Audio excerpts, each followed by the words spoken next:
Саламат, здравствуйте. Алтынсаринская сельская библиотека предлагает исторический круиз «Достояние Великой Степи. Кумыс». Кумыс – казахский национальный напиток, который получают из кобыльего молока.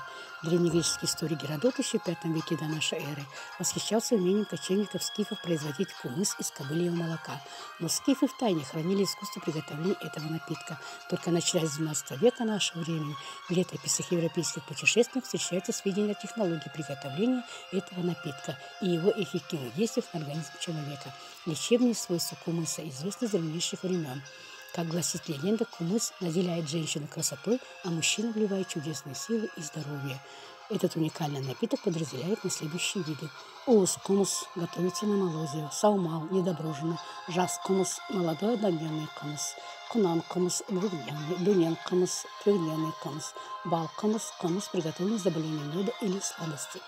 Производство кумыса в Казахстане имеет исторически богатые народные традиции. С ним связаны национальный ритуал и народные обычаи. Так издревле казахи угощали усталого путника прежде всего кумысом, а потом уже предлагали еду.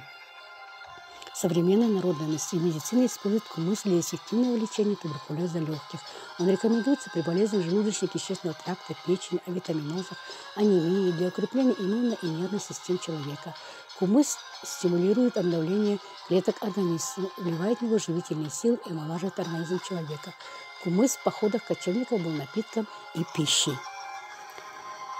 Напиток батыров с просторов орлиных, холодный и чистый, как снег на вершинах, веселый, звонкий, ядреный кумыс. Ты наши джаляу с собой украшаешь и людям свежие силы вливаешь. Здоровье героев страны укрепляешь, густой, ароматный и крепкий кумыс.